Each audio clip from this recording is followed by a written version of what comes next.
Panther Nation, welcome back to another episode of Inside the Jungle, your weekly talk show where we discuss all things Bay Area Panthers football. I'm your host, Christina Tetreault, and I am joined here by Panthers head coach, Rob Keefe. Coach, how are you? I am very good. Thank you, Christina, for having me on. This is awesome. Absolutely. Now, Coach, usually you and I are sitting down at a table over sushi, talking all things previous game leading into the next game for this show, but it happens to be a bye week, so we are here using Zoom. Where are you coming to us from? So I'm back home in Orlando, Florida. Hot, sticky, humid Florida. But yeah, like so excited that we get to still be able to do this. And obviously with technology, we can still talk all things Panthers. All things Panthers. I realize that that has unintentionally become what quite a tagline in our intros, but that's something on a really serious note that I love. We get to talk all topics, not just on the field, but off the field, the players, their character, etc. Yes, absolutely. Love doing it. So, Coach, are coming off of a really fantastic game leading into the bye week. We're going to discuss how the team spends the bye week, what a bye week is, benefits of a bye week, disadvantages of a bye week, the mental process leading into and coming out of a bye week. But first and foremost, congratulations on a great win, a huge win over the San Antonio Gunslingers. How do you feel a few days post that? I feel great. And we talked to the players about that. Going into the bye week, you definitely want to win that football game. And all due respect to San Antonio, no matter who we were playing, we wanted to win that game. And the reason why is the last thing you want to do as a football player or coach is to sit home during a bye week without the opportunity to play again for another 2 whole weeks. And then you would just be frustrated. You would be stewing. Sure. Yeah, it's tough when you lose going into a bye week because you can't do anything about it for a good 14 days, and that doesn't make for a healthy, relaxing bye week. So the fact that we were able to win that game, a tough, hard fought battle, which they always are. It's always tough to win professional football games. To get to 8-1 at pretty much the halfway point, and to go in a bye week, to be able to be refreshed and not reflect on a loss, that's a big win in itself, and really happy that we got the victory to go into this bye week. A really great victory, like you were saying, even just for the mentality going into the bye week for that ultimate rest. Now, what were some of the highlights and the fact that these gentlemen, and including yourself, are now reflecting on a celebration, on something really positive? So instead of going into the bye week with that frustration, there's a huge thing to celebrate. How large was the victory for the Panthers as a team? Well, we needed the break. I mean, that's a victory in itself. To be able to get a win and to now have a bye week is a big deal. Like I'm so proud of these players. We had a long camp. We have as a team in the indoor football league as a whole, we actually have the bye week that was actually the latest. And so there's a lot of teams that already had 2 bye weeks. And a lot of teams have had rest week 4, rest week 6. It took us this point to get to 8-1 to have a week off. So the fact that we're 8-1, the fact that we're leading the league in our conference, we're leading the league with the number 1 ranked team in the league. Now, rankings are, they're, obviously there are things that are voted upon, but to be number 1 is a fact. We are number 1 in the Western Conference. That's a big deal to us. We know it's a very difficult conference. We respect all the teams that are in this league, and to be able to get to this bye week without having a break is a win in itself to be number 1. So really, really proud of that. So proud of the players. Love these guys. They work so hard. They listen to us. And then, the win in itself, to win 42-31, to hold the best offense statistically in the league to only 31 points, really 25 into the last 34 seconds.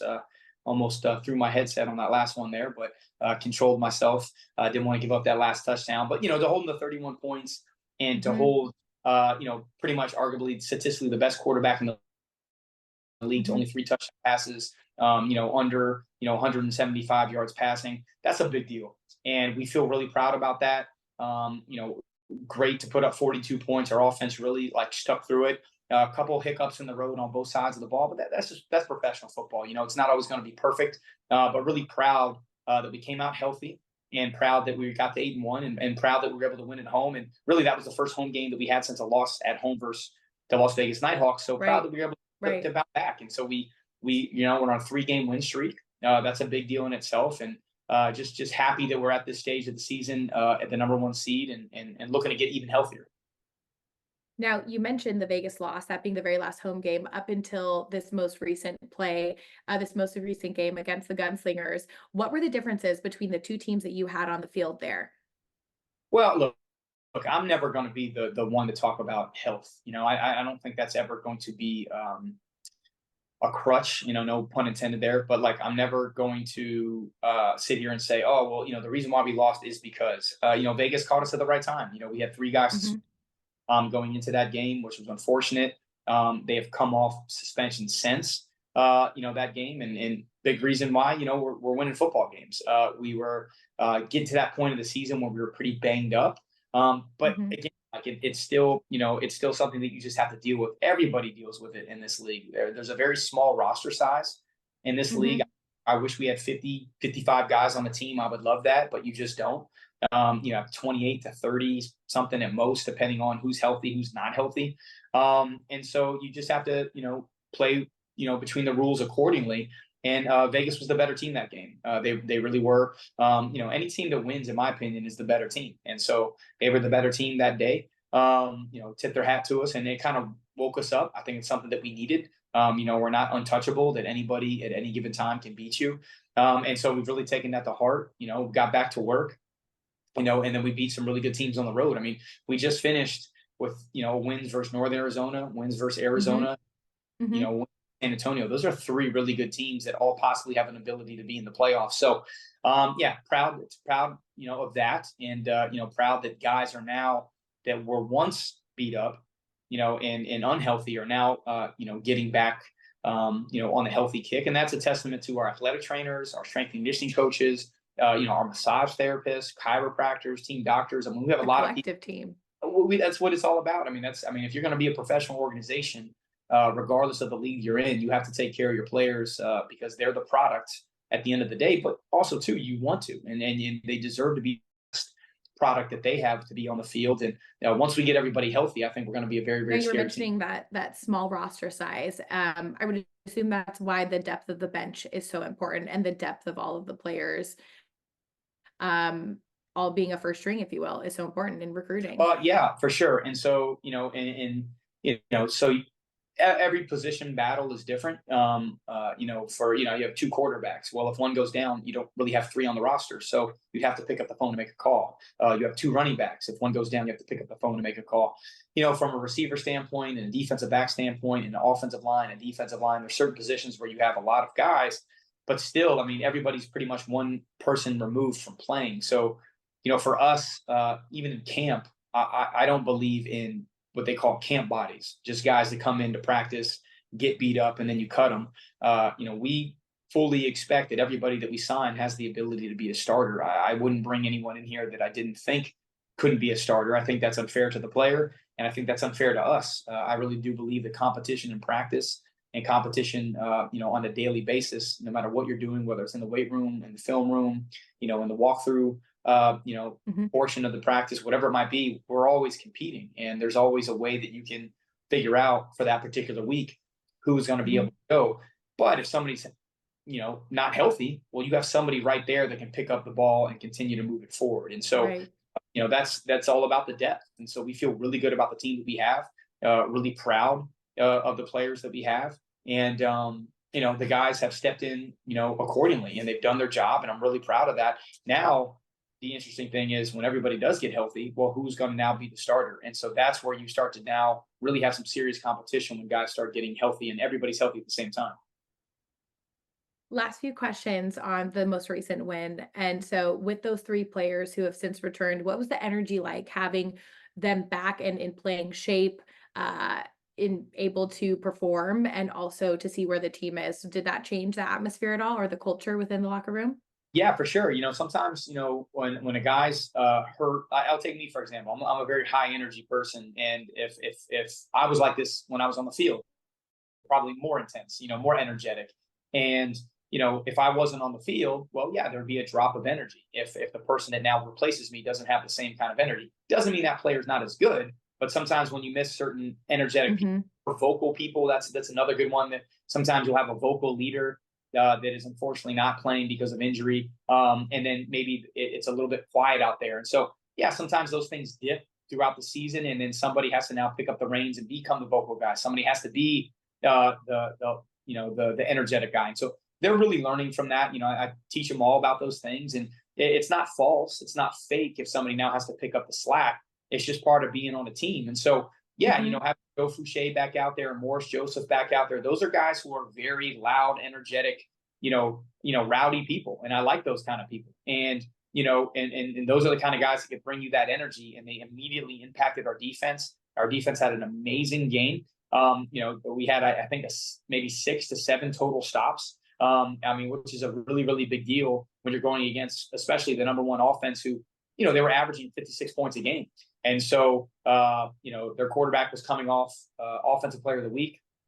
We took pride into doing the best to stop him, which, obviously fully means we fully respect Sam Cashinova. So it's it's a give and take in terms of who's going to be out there. But regardless of who's out there, we really believe that the 21 we dress every single week has the ability to win every football game that we, play in. And that, again, not a knock to the teams that we're playing. We just believe in our team that much. But we always know we're going to get everybody's best. And so was really happy that we answered the bell.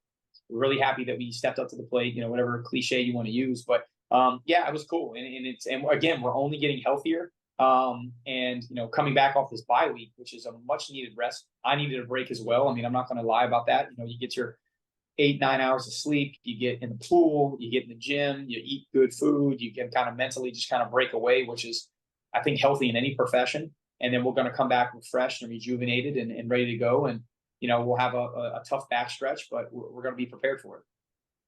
Any last highlights you want to make sure that we bring up against the win against the Gunslingers before we talk a lot more about the bye week? Yeah, I think, there's some highlights there too. Like, I'm really hoping that, Antoine Kincaid gets defensive player of the week.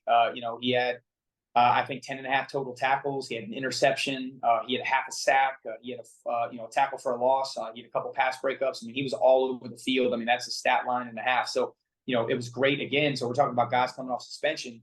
Antoine Kincaid was hurt for, 2 or 3 weeks. And now back, he didn't play in the Vegas game. He was hurt. He's a big part of our defense. And he was back, and an immediate player that is just an instant stat line, an instant impact player. So I was really happy about him. Really happy, with the way the offensive line played. We have another offensive lineman that came in last couple of weeks, Jair Joseph. We felt like we needed a little bit of a boost to that offensive line. He was in camp with us last year, and he signed with the USFL. And this year he was with the UFL. And he unfortunately got released from the Houston Roughnecks of the UFL and was looking for a place to play. Well, come on back home. And so he's got a couple games under his belt right now. That offensive line is playing at a high level. And in the third and fourth quarter, we really put it on San Antonio. We really, physically dominated them, in my opinion, on the offensive side of the ball. We were just running the ball, Shane and Daquan. It was a powerhouse effort there, and receivers were blocking. So yeah, it was a good victory, and really happy that, again, I'm just proud that everybody can rest with just a good feeling in their heart, and not a loss on their head as they enter the bye week. So we've talked a lot about the complexity of a bye week, how it can possibly impact, the team prior as well as afterwards. Obviously, this is a really tough schedule that the Panthers have had, having only one bye week and a bye week smack dab in the middle of the season. So it's been quite a few weeks since anyone has gotten a break. With all that being said, what are some of the top priorities that you have for the players as well as coaching staff during the bye week? And what does it look like for people who stay or who go? Yeah. Okay. So then, you're right. There's a combination of people that stay and go. Right now, whether you stay or whether you go, the goal is to come back, better. That's the goal. You want to come back as healthy as possible. Having a week off of football really does wonders for people's bodies. Like, it's not a secret that we play a very violent game.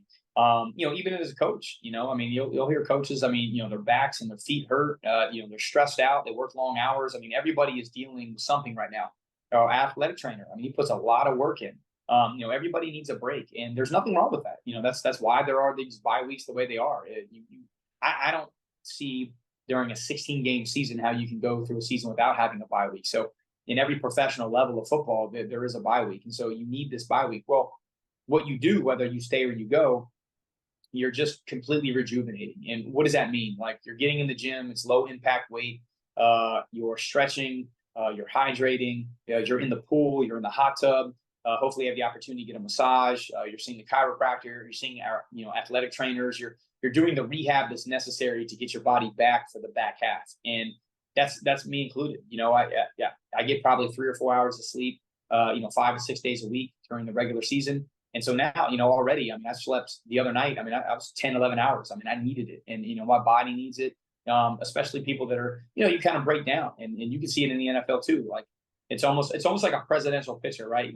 The president, like when it starts, year Yep. 1 to 4, you can see the season wear on people. And so for me, I condition my body in the off season for this. And so, I always tell the players, like, I'm built for this. This is my, as a player and a coach, this is, almost my 20th professional, season. So I've been doing this for a long time. So I'm used to this. But some of the guys who are fresh out of college, they're not used to this long of a season. So they really, really need this to just regroup and refresh. And then we'll come back early. We'll come back early in the week, on Monday of next week, on the 3rd, start the conditioning process again, because as we all know in life, you can get out of shape very, very quickly. And it takes a long time to get into shape. So we don't want to lose that shape. We want to make sure we continue, to have that momentum with our bodies, but it's necessary to rest. And so, for the players that stayed in town, they'll do appearances all week. They'll be at schools. They'll be visiting local sponsors. Right. I know there's some campaigns that, our organization, wants to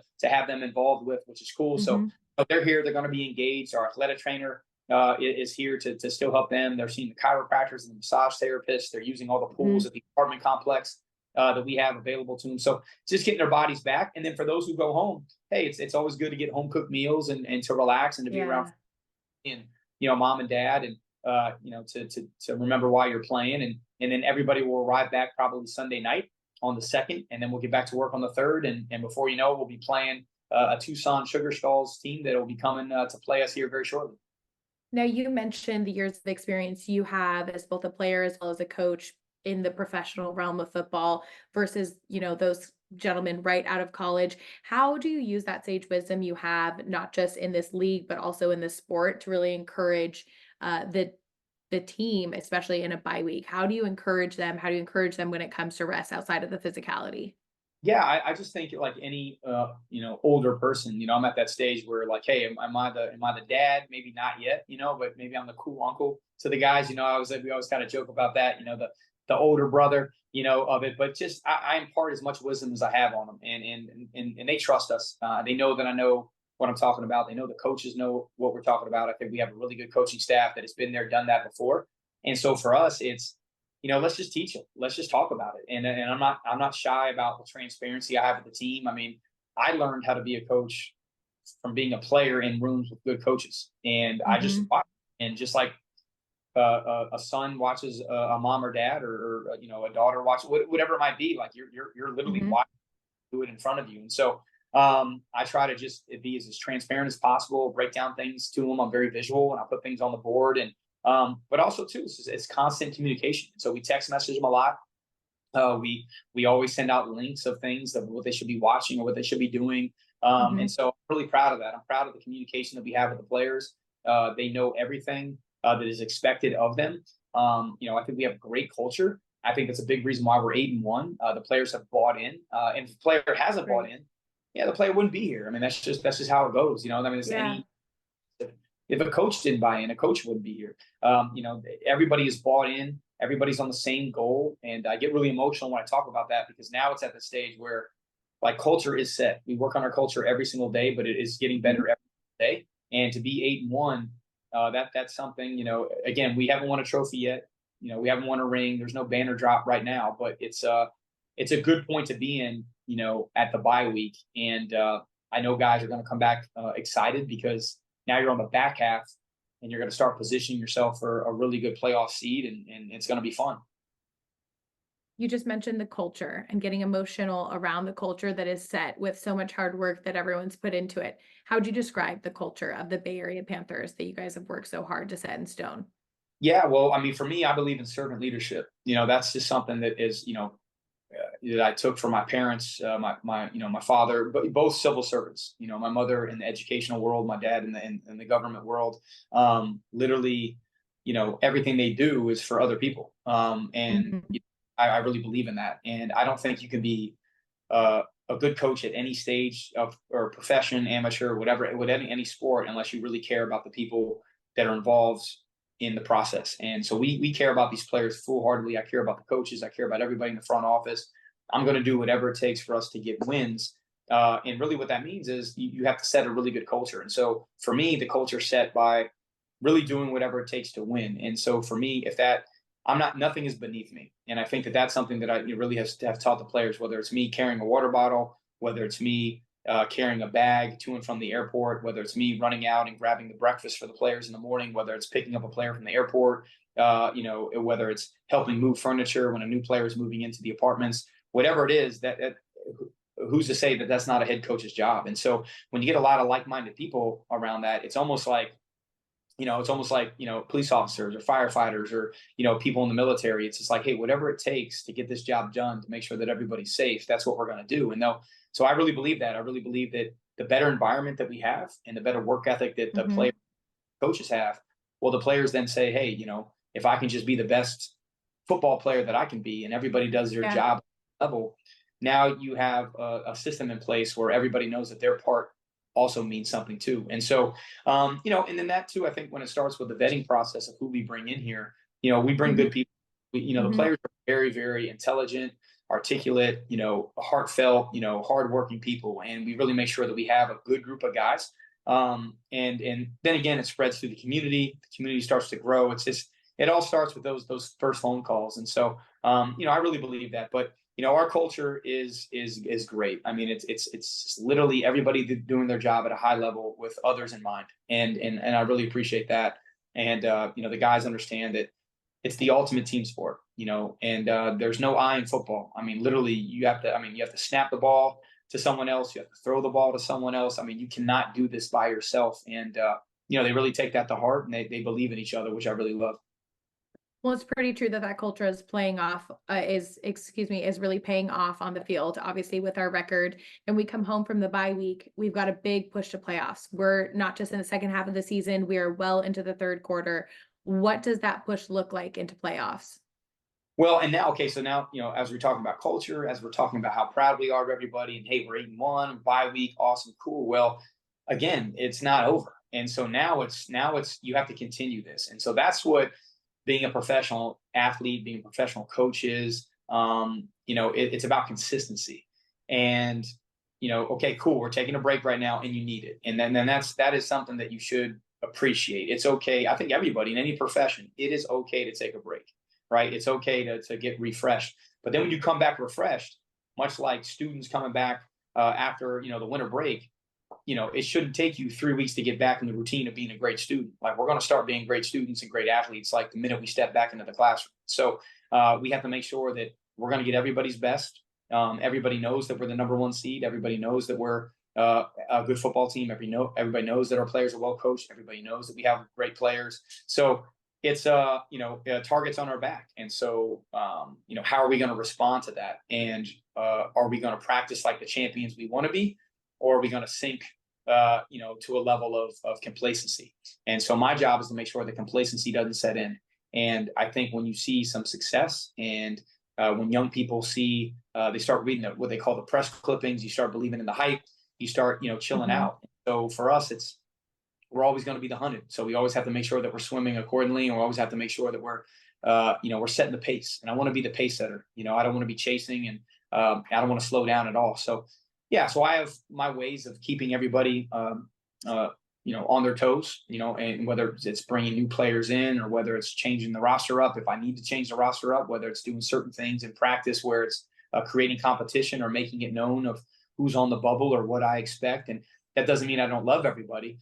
It's literally what I know that we need to be successful. And so my job is it's not always going to make everybody happy. I know that's when you're a leader, it's literally it's going to be lonely sometimes, because everybody doesn't see the plan, and everybody might think that I'm being a grump for a day, but I'm always going to give them what they need, not what they want. And so, very fortunate to win 7 championships. And in all those championships, there is a formula behind it, and we're going to continue that formula this year too.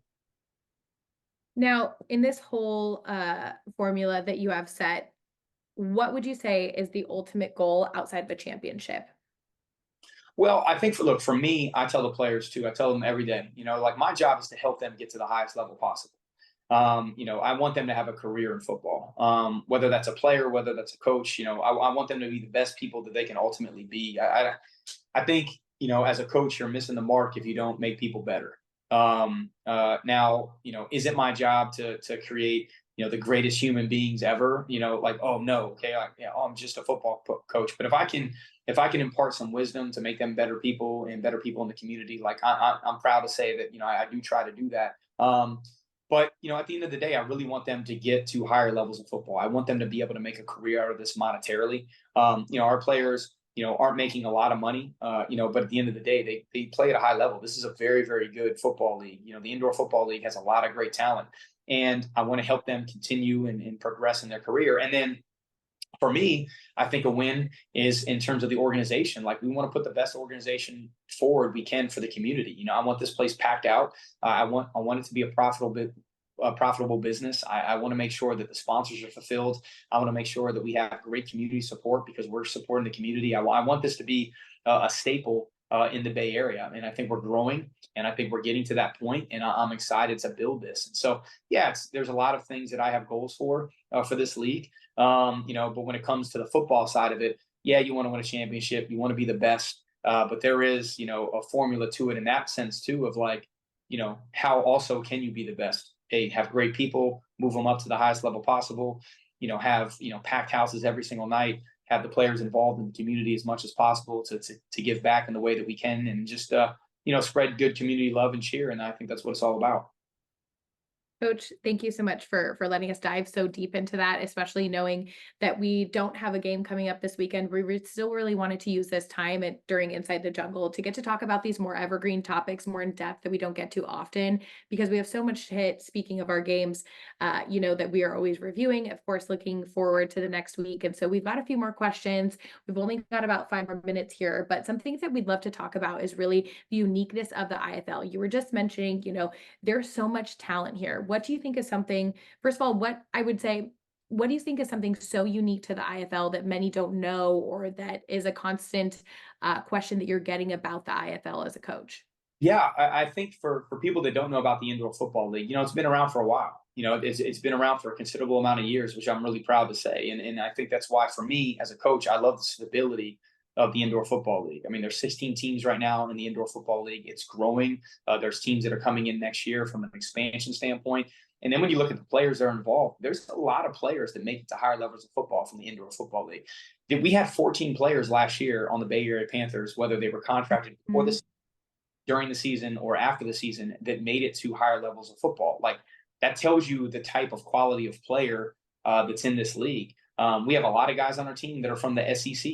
We have guys on our team that played at Auburn and LSU and, Arkansas. And I mean, that's, Mississippi State. I mean, there's some serious players, on our football team. There's a number of players on our football team that have spent time in NFL camps. And so for me too, I'm not going to be shy away to say that my goal ultimately is to coach in the NFL. And so, these are proving grounds, not only on the football field, but also in the front office, and where people are making it to the higher levels of sport, through the indoor football league. And so, I'm really happy to see where this league is going. The talent gets better, in the front office and on the field and in the coaching staffs every single year. This is not, what they would say like a hand-me-down league. This isn't just a beer league, and it's not a semi-pro league by any means. This is professional football at a very, very high level. And these players are one phone call removed from playing in the NFL. And so, really happy to say that, it's growing, and I'm happy to see where the owners are going and the people that they're bringing into this league, because I think it's only going to get better and better. Also, what is the status of the league in regards to standings, but also the status of the league when it comes to just the overall atmosphere? Yeah, look, when we go on the road, I mean, it's pretty cool. I mean, we went to the Arizona Rattlers. I mean, there was 8,700 people in the building. We went to the Jacksonville Sharks. There was like 9,000 people in the building. And so, we go into some pretty cool places where they're rocking and music's cranking. I mean, it's a loud, rowdy atmosphere. And so it's only going to get better. And I think, it's always going to go with the economy, right? I think there was a little kind of a lull there in certain communities because of COVID, and some of the teams, kind of took a step back. And now as like businesses are coming back, it's the same concept. And I tell the players that too, the better the economy, the more families can have that disposable income or they can come to indoor football games, and they can spend their hard-earned dollars to come and watch an awesome brand of sport and support a local team. And as the economy gets better and better, obviously it's good for us because fans are going to come in there and we get to put on a show for people that really want to see a good brand of football. So I'm really happy to see that a lot of these teams are thriving across the league. Again, 16 teams. You're probably going to have 2 more that are going to come in next year to make an 18-team league. That's awesome. There's a lot of national support there. I mean, we played in Jacksonville this year. I mean, it's East Coast to West Coast, and all in between. And then you're going to have a national probably sponsorship brands, that are going to start coming into the league. And next thing you know, you might have a TV deal. And so these are cool things, and this is part of my job to help not only this organization grow, but help grow the IFL. And so really excited to help do that.